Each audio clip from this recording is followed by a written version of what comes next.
क्या हिडनबर्ग की रिपोर्ट की गुगली को अडानी और इंडिया झेल पाएगा?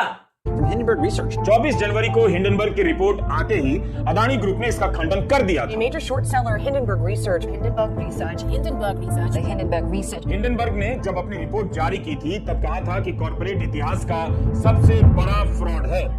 सुप्रभात दोस्तों, आप सभी का एसके हेल्थ एंड वेल्थ में स्वागत है। दोस्तों, अभी खबरों का बाजार बहुत गर्म चल रहा है। क्या अडानी इस चीज को झेल पाएगा?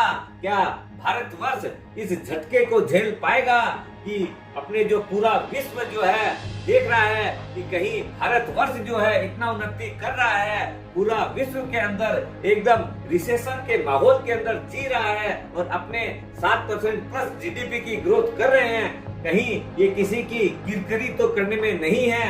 इसकी सारी डिटेल लेंगे। गौतम अडानी पहले इंडियन हैं जो वर्ल्ड के टॉप 10 के अंदर पहुंचे थे। आज वो वर्ल्ड के थर्ड सबसे रिचेस्ट आदमी बन गए थे। कहीं ऐसा तो नहीं कि ये किसी और को खटक रहा हो। मोदी जी जो है वर्ल्ड के आज के दिन सबसे पॉपुलर लीडर हैं, ऐसा 74% पीपल बोलते हैं। तो ये दोनों जो चीजें हैं, कहीं अंदरूनी और बाह्य ताकतों को हजम नहीं हो रही हो कि कोई भारतीय या भारत इतना उन्नति कैसे कर सकता है। ये सब इसलिए महसूस हो रहा है। दोस्तों, भारत का सबसे बड़ा एफपीओ अडानी एंटरप्राइज का 20,000 करोड़ रुपया का जब आना था, उसके ठीक 48 घंटा पहले उन्होंने ऐसा बम क्यों फोड़ा? आज के दिन आप ये बहुत बड़ा क्वेश्चन मार्क है टाइमिंग का। एक चीज और मैं आपको बोलता हूँ, जब बजट चल रहा था 300 से ऊपर निफ्टी प्लस चल रही थी, बहुत अच्छा बजट आया था।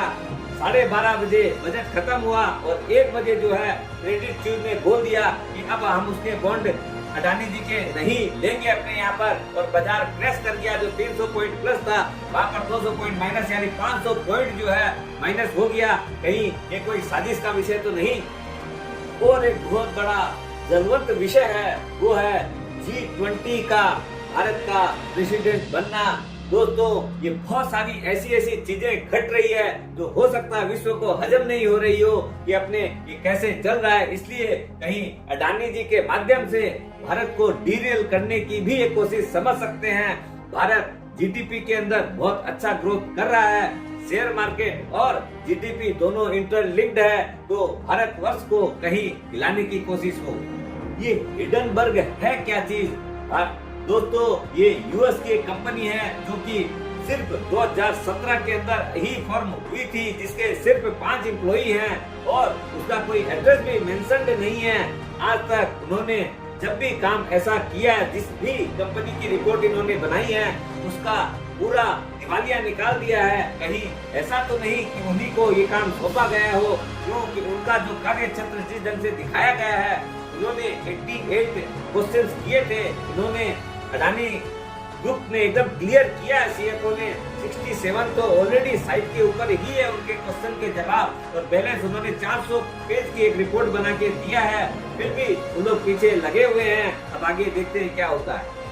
ये जो कंपनी है, ये अपने क्लाइंट्स को कैसे बेनिफिट दिलाती है, ये उस कंपनी का अपने हिसाब से सोचती है कि मैं उसका भंडाफोड़ कर रहा हूँ। पहले उन लोग शॉर्ट कर देते हैं बाजार के अंदर और फिर इस रिपोर्ट को उन लोग पब्लिश करते हैं, जिससे उनके क्लाइंट को ह्यूज प्रॉफिट्स हो। ऐसा उन्होंने अभी तक कई क्लाइंटों को बेनिफिट करा चुके हैं।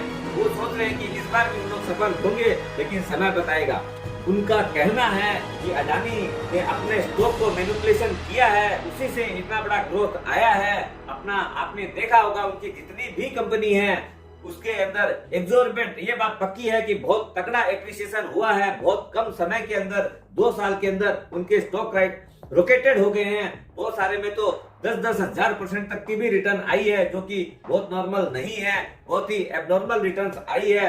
देखिए, उसके अंदर मैक्सिमम कंपनियों में उनका 70 to 75% स्टेक है।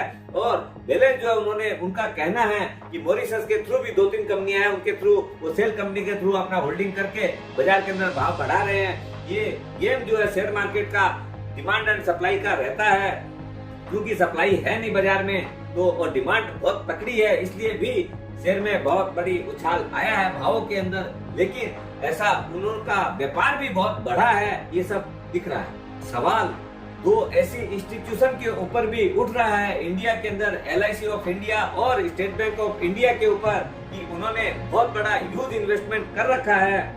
इसका भी क्लेरिफिकेशन आया है। LIC बोलती है कि मेरा जो एसेट बेस है उसका ओनली 0.97% रुपया उन्होंने लगाया है अपना, वो भी एक दिन में नहीं लगाया है। पिछले 10-15 सालों के अंदर उन्होंने धीरे धीरे करके करीब 30,000 करोड़ रुपया लगाया है, जो आज के दिन भी जिसकी मार्केट वैल्यू 57,000 करोड़ रुपया के ऊपर है।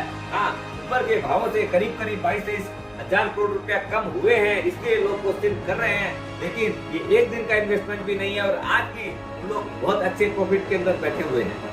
दूसरी कंपनी है स्टेट बैंक ऑफ इंडिया। दोस्तों, उन्होंने 27,000 करोड़ का लोन दे रखा है। उनका भी ओनली 0.88% ही AUM का पैसा उन लोग दे रखे हैं और उन लोग जितना रुपया दे सकते हैं उसका बहुत कम रुपया उनको दे रखे हैं। वो भी सबसे बड़ी बात है, कोई भी शेयर के अगेंस्ट में उन्होंने लोन नहीं दे रखा है। देखिए, आज उन लोग जब FD पे रुपया लेते हैं, उन लोग को किसी न किसी कॉर्पोरेट हाउस को तो रुपया देना पड़ेगा, नहीं तो उन लोग ब्याज कैसे चुकाएंगे। आज कोई भी देता है पैसा तो समझ के ही देता है, बहुत अच्छे से उनके पास कोलेट्रल भी है और उनका स्टेट बैंक का पूरा स्टेटमेंट आया है कि आज तक उनका कोई भी डिफॉल्ट का रिकॉर्ड नहीं है और टाइमली सर्विसिंग उन लोग सारी चीज कर रहे हैं। एक नाम और उठ रहा है मिस्टर विनोद अडानी का, जो मॉरिशस बेस्ड के हिसाब से इन लोग बोल रहे हैं कि उनकी 2 कंपनियों के द्वारा इसमें इन्वेस्टमेंट है, लेकिन वो सारा डोमेन के ऊपर है, दिखाया हुआ है, तो उसके अंदर कहाँ क्या तकलीफ है। कंपनी एक चीज बहुत क्लियर बोल रही है कि कौन शेयर खरीदता है, लेता है, कौन शेयर बेचता है, ये उन लोग के हाथ में नहीं है और उन लोग जानते भी नहीं है। इसका सारा डाटा स्टॉक एक्सचेंज के अंदर रहता है। अब एक नया डेवलपमेंट भी हुआ है, कंपनी ने सुप्रीम कोर्ट के अंदर एक साल्वे जी के थ्रू एक पिटीशन दी है कि सेबी इस चीज की इंक्वायरी करे कि कौन लोग हैं जो कि इतना तगड़ा शॉर्ट सेलिंग कर रहा है, उसमें इतनी प्रेशर देके ट्रेडिंग कर रहा है। FPO की स्टोरी आप सबको पता है दोस्तों, 3100 रुपया से 3200 के अंदर उन्होंने प्राइस फिक्स की थी। उस टाइम में मार्केट रेट चलता था 3500-3600 रुपया का, और उसके बाद में ऑलरेडी उनको एंकर जो इन्वेस्टर थे 5600 करोड़ रुपया दे चुके थे। और ये 24 जनवरी को जो है उन्होंने ये कांड कर दिया था एडिनबर्ग रिपोर्ट ने। उसके बाद भी अबू धाबी के एक इन्वेस्टर ने, रॉयल फैमिली ने उनको कमिटमेंट किया कि हम लोग आपको 2500 करोड़ रुपया देंगे। हालांकि रिटेल की भागीदारी ज्यादा थी, फिर भी देखिए मार्केट में रेट कम हो चुकी थी, 2700-2800 रुपया हो गया तो बहुत रुपया देगा, इसलिए रिटेल का सब्सक्रिप्शन लेस देन 5% था। लेकिन कॉर्पोरेट हाउस की भारत के जो कॉर्पोरेट्स हैं उन लोगों ने एकता दिखा के इसको रुपया दिया था, और वो भी कोई छोटे मोटे कॉर्पोरेट्स नहीं है, अंबानी है, सुनील मित्तल है, एयरटेल वाले जो होंगे, और प्लस इधर में आपके जाइडस वाले हैं, टोरेंट वाले, इन लोगों ने सबने मिलके उस इश्यू को सब्सक्राइब करा दिया। लेकिन फिर भी आप सोचिए, गौतम जी वो पैसा रख सकते थे, लेकिन उन्होंने एकदम क्लियर किया कि मेरे इन्वेस्टर को लॉस नहीं हो, इसलिए उन्होंने FPO का कैंसिल कर दिया और जितने भी रुपया आए थे वो सारे रिफंड में लगवा दिए।